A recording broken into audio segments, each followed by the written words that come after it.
So here's an extract from the Richie Allen Show, which was broadcast on the 21st of May 2017, with updates on how all the cuts, reforms, which is a euphemism for, like, well, as Richie Allen says, it's a euphemism for social cleansing.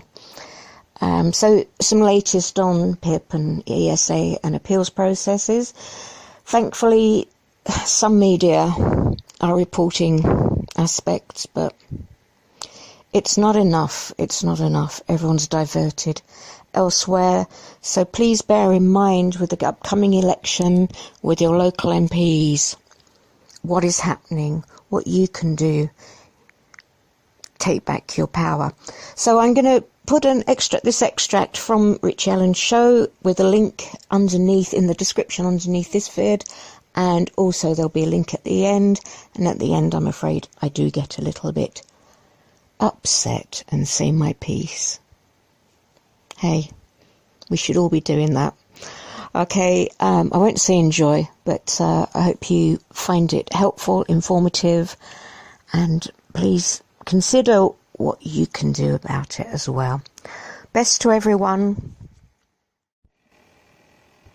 If it's not bad enough that senior citizens are going to lose their winter fuel allowance, if they're going to have to pay for their care, if they have assets above £23,000 to their name, if that's all not bad enough, it was revealed over the weekend that disabled people are having their benefits stopped more than ever. We know this. This is a related issue to what we've just been talking about. But not only that, but the appeals process is rigged. So if you have your disability benefits stopped for whatever reason, some suit thinks that you're not disabled enough, or you're not really sick, or you were a couple of minutes late to an appointment, but the appeals process, so you get to appeal that decision to try and get your money back, the money that you need to live on. But it's been revealed that the appeals process is rigged. Now, we knew about this already. This is an excellent report from RT. Have a listen. Claimants launching benefit appeals are having to jump through so many hoops that nearly all claims are being rejected. According to a Freedom of Information request, the Department for Work and Pensions has been turning down 4 out of 5 claims. Applicants who have been rejected before must go through a review called mandatory reconsideration before they can appeal. Critics have branded the system outrageous, saying it sets claimants out to fail. The DWP insists the procedure is not aimed at this. Well, for those of us who are aware of these issues, this is nothing new. It's something that's been going on for the last 7 years. What's behind this is an attempt to use welfare reform to drive down the bill for people who need benefits, in particular disabled people who rely on benefits for either work-related benefits or for non-work-related benefits, and this is targeted at disabled people. With the DWP is saying a target of 80% being upheld, but what we know is that the number of appeals is going up, and the appeals for employment support allowance, for example, which is one of the areas, the appeals back in 2013 were around 42% were successful.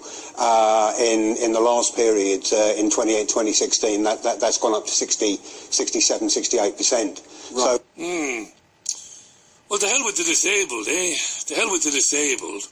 You might remember on the Richie Allen radio show this week, Dr. Louise Irvin made an appearance on the programme. She's a GP with decades of experience who's standing against Jeremy Hunt in southwest Surrey. Now, here's the reality for the sick and disabled and how they are being treated by this state. Listen to Dr. Louise Irvin. There are people with very severe disabilities who are being assessed by, they call them healthcare professionals, but it's been impossible to find out what their qualifications are, and I don't think they're not qualified doctors. I don't even think they're qualified nurses or physios. They're assessing people and saying they're fit for work. I've got a man, he's over 60, he's got terrible arthritis, back pain, leg pain, he's got heart problems, he's got severe diabetes, which is poorly controlled. He's on about 20 different tablets. He gets breathless on exertion. He can't actually work, and and yet they have passed in as fit for work, despite me writing a sort of full-page letter explaining all this. They seem to just ignore the views of the GP now, and they say that they don't count pain.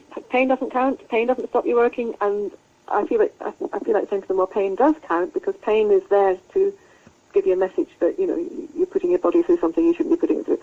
So that's one thing. The other thing is people on benefits who are getting these awful sanctions. I had a man the other day who's got a problem with his walking.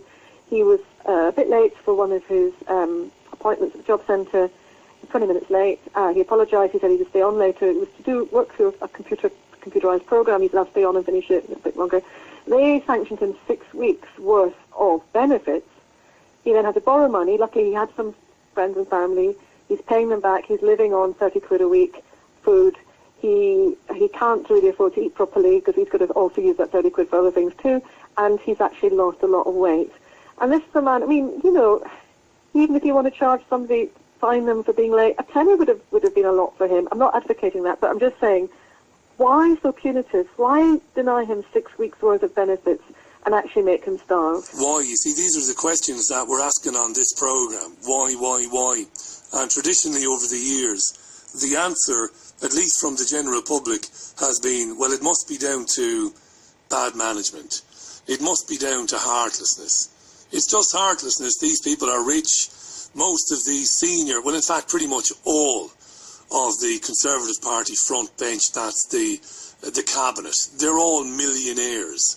Some of them several times over. So people think, you know, it's understandable that people think, well, it's these people are heartless, they don't understand, and it's bad management. Why? That's the question. Why do that? Why enact a policy? Why initiate a policy? Why write a policy? Why sign off on a policy that you know is going to cause misery at the outset, but ultimately is going to lead to death? Remember, thousands of suicides in 2016. Thousands. Not a few hundred or 50 or 60. Thousands. So eventually people are going to, whether they like it or not, and we won't force anybody to think or do anything, but they'll eventually have to start surmising that it's something there's something more going on. They're starving people to death. They are people like Damien Green, Amber Rudd and Theresa May. Are they aware of the real agenda behind it? Possibly not. Possibly not. I'm not giving them a pass, don't scream at me. Possibly not. I don't know, is the answer. But the agenda, what's happening here is not bad management, it's not indifference, and it's not just that they're hateful people. It goes far, far deeper than that. That was Dr. Louise Irvin.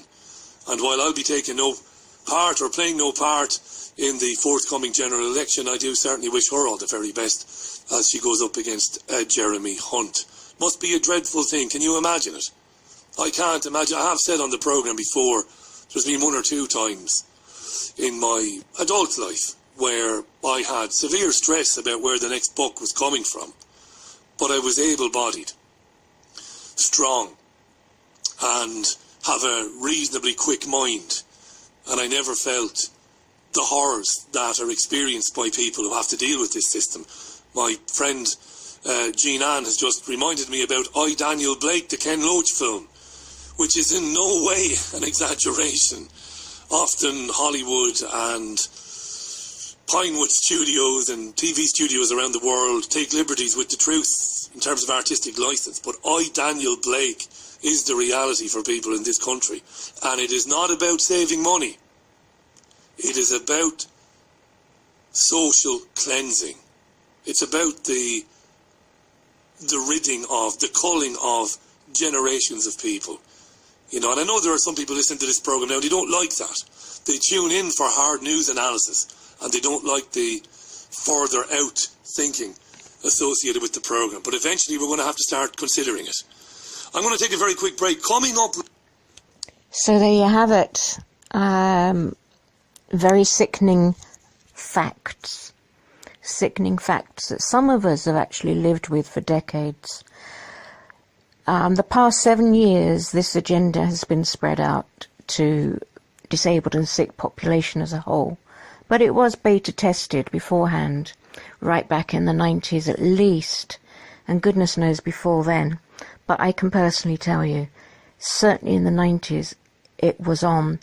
They tried it out particularly with people with illnesses like ME, and there's no treatment. There was no treatment for that, nowhere to go, and no social, or you're very lucky if you got social and financial support with it. And you're talking about people completely bedridden, some having to be tube fed, some living in the dark for years, and we're talking children as well. Now this has been going on for decades. I wrote in the 90s to all the ministers and the shadow cabinet and said, if you carry on like this, there will be lots of suicides. There will be deaths. They knew it. The departments knew it. The ministers knew it. No one listened. No one cared. The odd person cared. But on the whole, and that opened the floodgates for it really to happen. And as you know, on our page, we have seen thousands and thousands and thousands of people suicidal, homeless, without food, for the sin, for the crime of being sick, for the sin, for the crime of being disabled. And yeah, it's really bad. I mean, we support people who are unemployed.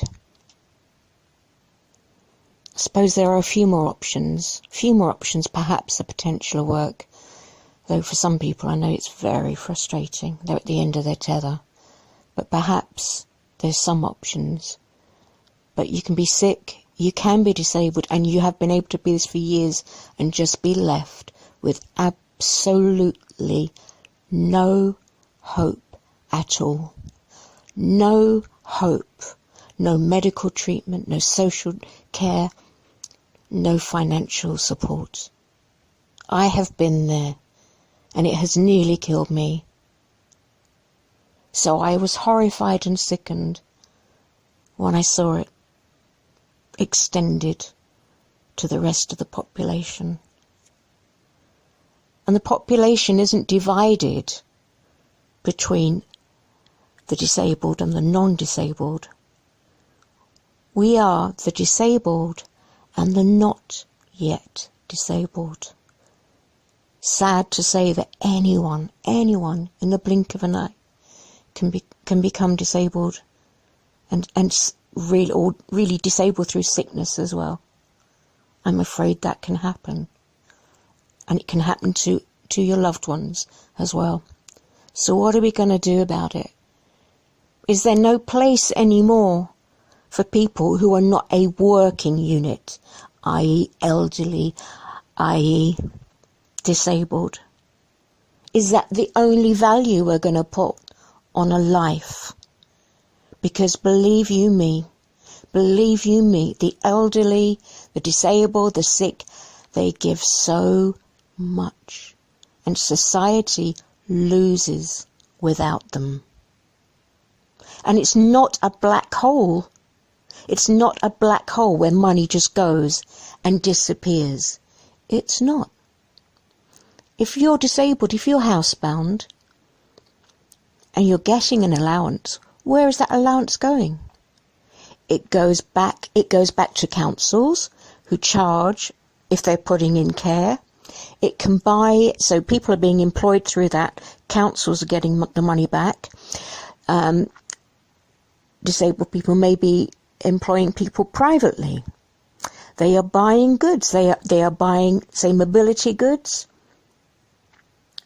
needing certain transport needs, aids. There is an economy, and you take that money out of the economy, it has a knock-on effect.